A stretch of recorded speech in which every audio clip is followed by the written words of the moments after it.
विपिन बाबू के लिए स्त्री ही संसार की सुंदर वस्तु थी। वह कवि थे और उनकी कविता के लिए स्त्रियों के रूप और यौवन की प्रशंसा ही सबसे अधिक चित्ताकर्षक विषय था। उनकी दृष्टि में स्त्री जगत में व्याप्त कोमलता, माधुर्य और अलंकारों की सजीव प्रतिमा थी। जबान पर स्त्री का नाम आते ही उनकी आंखें जगमगा उठती थी, कान खड़े हो जाते थे, मानो किसी रसिक ने गाने की आवाज सुन ली हो। जब से होश संभाला तभी से उन्होंने उस सुंदर स्त्री की कल्पना करना शुरू किया जो उसके हृदय की रानी होगी।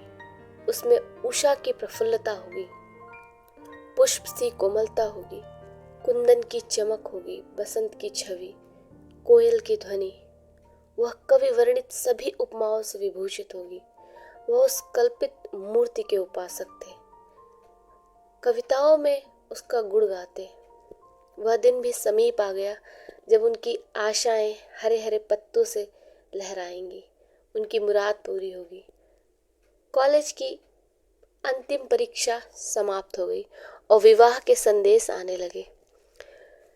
विवाह तय हो गया।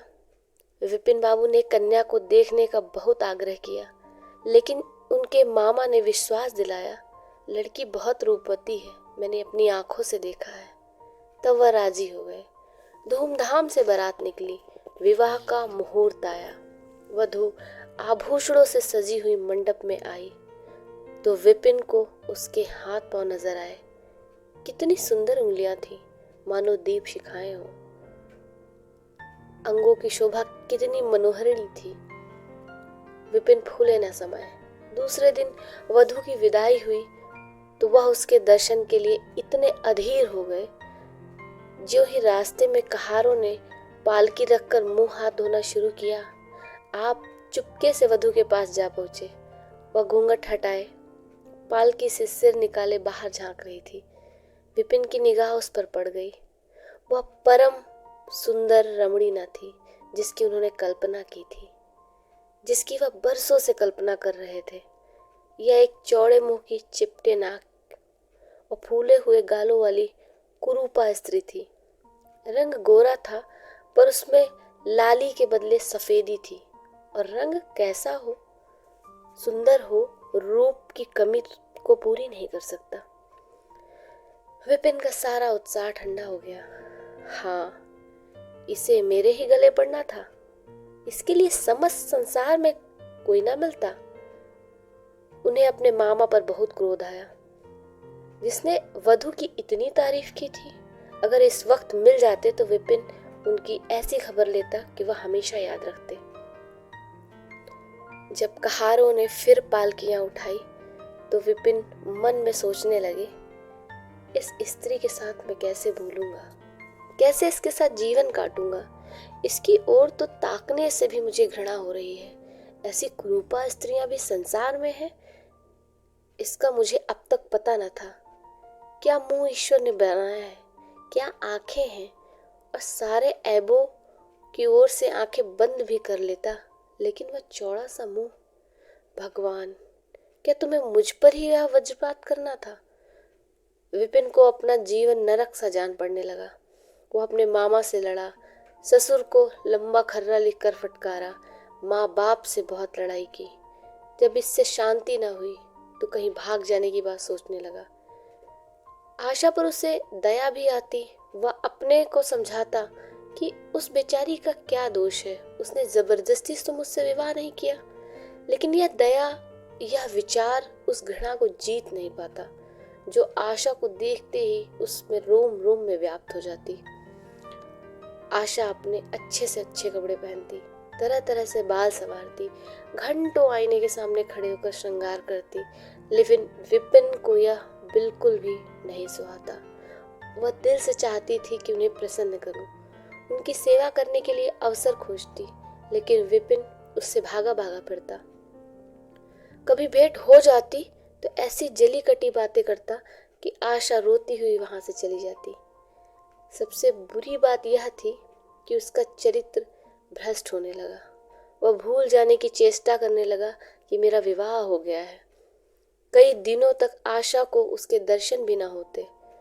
वह उसके कह कहे की आवाज़ सुनकर बाहर आती, झरोखे से देखती, वह दोस्तों के गलों में हाथ डाले सैर पर जा रहे होते और वह तड़प कर रह जाती। एक दिन खाना खाते समय उसने कहा, अब तो आपके दर्शन ही नहीं होते, मेरे कारण घर तो ना छोड़ दीजिएगा। विपिन ने मुंह फेर कर कहा, घर पर ही तो रहता हूँ, आजकल जरा नौकरी की तलाश है, इसलिए दौड़ धूप ज्यादा करनी पड़ती है। आशा किसी डॉक्टर से मेरी सूरत क्यों नहीं बनवा देते? सुनती हूँ आजकल सूरत बनाने वाले डॉक्टर भी पैदा हो गए हैं। विपिन, क्यों नाहक चिढ़ती हो? यहाँ तुम्हें किसने बुलाया था? आशा, आखिर इस मर्ज की दवा कौन करेगा? विपिन, इस मर्ज की दवा नहीं है, जो काम ईश्वर से ना करते बने उसे आदमी क्या बना सकता है? आशा, यह तुम ही सोचो कि ईश्वर की भूल के लिए मुझे दंड दे रहे हो। संसार में कौन ऐसा आदमी है जिसे अच्छी सूरत बुरी लगती हो? लेकिन तुमने किसी मर्द को केवल रूपहीन होने के कारण कुंवारा रहते देखा है क्या? रूपहीन स्त्रियां भी माँ बाप के घर नहीं बैठी रहती, किसी न किसी तरह उनका निर्वाह हो ही जाता है। उसका पति उसे प्राण भले ही ना देता हो, लेकिन दूध की मक्खी नहीं समझता। विपिन ने झुंझला कर कहा, क्यों नाहक सिर खाती हो? मैं तुमसे बहस नहीं कर रहा हूं। मैं तुम्हें कुछ कहता तो नहीं ना, फिर तुम क्यों मुझसे हिज्जत करती रहती हो? आशा यह झिड़की सुनकर चली गई। उसे मालूम हो गया, इन्होंने मेरी ओर से सदा के लिए हृदय कठोर कर लिया है। विपिन तो रोज सैर सपाटा करता, कभी कभार रात को गायब रहता। इधर आशा चिंता और नैराश्य से घुलते बीमार पड़ गई, लेकिन विपिन भूल कर भी उसे देखने न आता। सेवा करना तो दूर की बात है, इतना ही नहीं, वह दिल ही दिल में मनाता कि वह मर जाती तो गला छूट जाता, अब की खूब देखभाल कर अपनी पसंद का विवाह कर लेता। वह और भी खुल गया। पहले आशा से कुछ दबता था, कम से कम उसे यह लगता था कि कोई मेरी चाल ढाल पर निगाह रखने वाला है। अब यह भी छूट गया। कुवासनाओं में ऐसा लिप्त हुआ कि मर्दाने कमरे में जमघटे होने लगे, लेकिन विषय भोग में धन ही का सर्वनाश नहीं होता, इससे कहीं अधिक बुद्धि और बल का सर्वनाश होता है। विपिन का चेहरा पीला पड़ने लगा, देह भी छीड़ होने लगी, पसलियां हड्डियां सब निकल गईं, आंखों के इर्द गिर्द गड्ढे पड़ गए। अब वह पहले से ज्यादा शोक करता, नित्य तेल लगाता, बाल बनवाता, कपड़े बदलता, किंतु मुख पर कांति न थी। रंग रोगन से क्या ही हो सकता था। एक दिन आशा बरामदे में चारपाई पर लेटी हुई थी। इधर हफ्तों से उसने विपिन को ना देखा था। उन्हें देखने की बहुत इच्छा हुई। उसे भय था कि वह पास नहीं आएंगे, फिर भी वह मन को रोक ना सकी। विपिन को बुला भेजा। विपिन को उस पर कुछ दया आई, सामने आकर खड़े हो गए। आशा ने उनके मुंह की ओर देखा तो चौंक पड़ी। वह इतने दुर्बल हो गए थे कि पहचानना मुश्किल था। बोली, तुम भी बीमार हो क्या?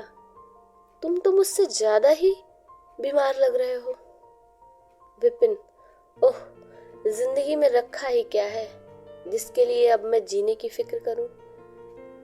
आशा, जीने की फिक्र ना करने से कोई इतना दुबला नहीं हो जाता। तुम अपनी कोई दवा क्यों नहीं करते? यह कहकर उसने विपिन का दाहिना हाथ पकड़कर अपनी चारपाई पर बिठा लिया। विपिन ने भी हाथ छुड़ाने की चेष्टा न की। उनके स्वभाव में इस समय एक विचित्र नम्रता थी जो आशा ने कभी नहीं देखी थी। बातों से भी निराशा टपकती थी, अक्खड़पन या क्रोध की गंध भी नहीं थी। आशा को ऐसा मालूम हुआ कि उनकी आंखों में आंसू भरे हुए हैं। विपिन चारपाई पर बैठते हुए बोले, मेरी दवा अब मौत करेगी। मैं तुम्हें जलाने के लिए नहीं कहता, ईश्वर जानता है मैं तुम्हें चोट नहीं पहुंचाना चाहता। अब मैं ज्यादा दिनों तक नहीं जीऊंगा। मुझे किसी भयंकर रोग के लक्षण दिखाई दे रहे हैं। डॉक्टर ने भी वही कहा है। मुझे इसका खेद है, मेरे हाथों तुम्हें कष्ट पहुंचा, पर मुझे क्षमा करना। कभी कभी बैठे बैठे मेरा दिल डूब जाता है मूर्छा से आ जाती है। यह कहते कहते एकाएक विपिन कांपने लगे। सारी देह में सनसनी दौड़ गई। मूर्छित होकर चारपाई पर गिर पड़े और हाथ पैर पटकने लगे। मुंह से झाग निकलने लगा। सारी देह पसीने से तर हो गई। आशा का रोग पल भर में हवा हो गया। वो महीनों से बिस्तर न छोड़ सकी थी, पर इस समय उसके शिथिल अंगों में विचित्र स्फूर्ति दौड़ गई। उसने तेजी से उठकर विपिन को अच्छी तरह से लिटा दिया और उसके मुख पर पानी की छींटे देने लगी। महरी भी दौड़कर आई और पंखा जलने लगी। उस पर भी विपिन ने आंखें न खोली। संध्या होते होते उसका मुंह टेढ़ा हो गया। बायां अंग शून्य हो गया। हिलना तो दूर रहा, उसके मुंह से बात निकलना भी मुश्किल हो गई। यह मूर्छा न थी, यह फालिस था। फालिस के भयंकर रोग में रोगी की सेवा करना आसान काम नहीं है। उस पर आशा महीनों से बीमार थी, लेकिन उस रोग के सामने वह अपना रोग भूल गई। 5 दिन तक विपिन की हालत नाजुक रही। आशा दिन के दिन रात के रात उसके पास बैठी रहती, उसके लिए खाना बनाती, उसे गोद में संभाल कर दवा पिलाती, उसके जरा जरा से इशारे को समझने लगी। अपना सिर दर्द फटा रहता, ज्वर से देह तपी रहती, पर उसे इसकी जरा भी परवाह नहीं थी। 15 दिन बाद विपिन की हालत कुछ संभली। उसका दाहिना पैर तो लुंज पड़ गया था, पर तोतली भाषा में कुछ कुछ बोलने लगा था। सबसे बुरी गत उसके सुंदर मुख की हुई थी। वह इतना टेढ़ा हो गया था जैसे कोई रबर के खिलौने को खींचकर टेढ़ा कर देता है। बैटरी की मदद से जरा देर के लिए बैठे या खड़े तो हो जाते, लेकिन चलने फिरने की अब उनमें ताकत नहीं थी। एक दिन लेटे लेटे उन्हें ख्याल आया। आईना उठाकर अपना मुंह देखने लगे। ऐसा कुरूप आदमी उन्होंने कभी नहीं देखा था। आहिस्ता से बोले, आशा, ईश्वर ने मुझे गुरूर की सजा दे दी।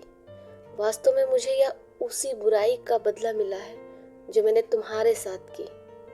अब तुम अगर मेरा मुंह देखकर घृणा से मुंह फेर लो तो मुझसे उस दुर्व्यवहार का बदला लो जो मैंने तुम्हारे साथ किया है। आशा ने अपने पति की ओर कोमल भाव से देखकर कहा, मैं तो आपको अब भी उसी निगाह से देखती हूँ। मुझे तो आप में अभी भी कोई अंतर नहीं दिखाई देता। विपिन, वाह, बंदर सा मुंह हो गया है और तुम कहती हो कि कोई अंतर ही नहीं। तो अब कभी बाहर ना निकलूंगा मैं। ईश्वर ने मुझे सच में दंड दिया है। बहुत यत्न किए गए पर विपिन का मुंह सीधा ना हुआ। मुख का बायां हिस्सा इतना टेढ़ा हो गया था कि चेहरा देखकर डर लगता। हाँ, पैर में इतनी शक्ति जरूर आ गई थी कि वह अब चलने फिरने लायक हो गया था। आशा ने पति की बीमारी में देवी की मनौती थी।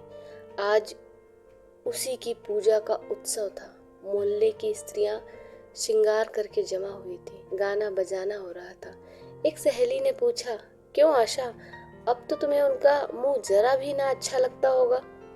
आशा ने गंभीर होकर कहा, मुझे पहले से कहीं अधिक ज्यादा अच्छा लगता है अब। चलो, बातें बनाती हो। नहीं बहन, सच कहती हूँ, रूप के बदले मुझे उनकी आत्मा मिल गई है जो रूप से कहीं ज्यादा बढ़कर है। विपिन कमरे में बैठे हुए थे। कई मित्र जमा थे। ताश हो रही थी। कमरे में एक खिड़की थी जो आंगन में खुलती थी। इस वक्त वह बंद थी। एक मित्र ने उसे चुपके से खोल दिया और शीशे से झांक कर कहा विपिन से, आज तो तुम्हारे यहाँ परियों का जमघट है। विपिन, बंद कर दो इसे। दोस्त, अजी जरा देखो तो कैसी कैसी सूरतें हैं। तुम्हें इन सबों में सबसे अच्छी कौन मालूम होती है।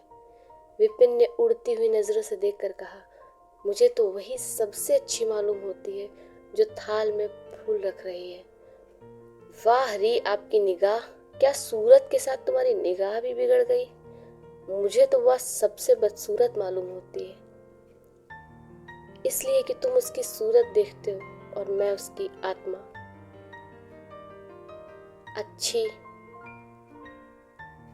अच्छा, यही मिसेस विपिन है। जी हाँ, यह वही देवी है। कैसे लगा आपको प्रेमचंद जी की यह स्टोरी, स्त्री और पुरुष? हमें ज़रूर बताएं, अपने कमेंट ज़रूर भेजें, हमें सपोर्ट करें। Thank you so much.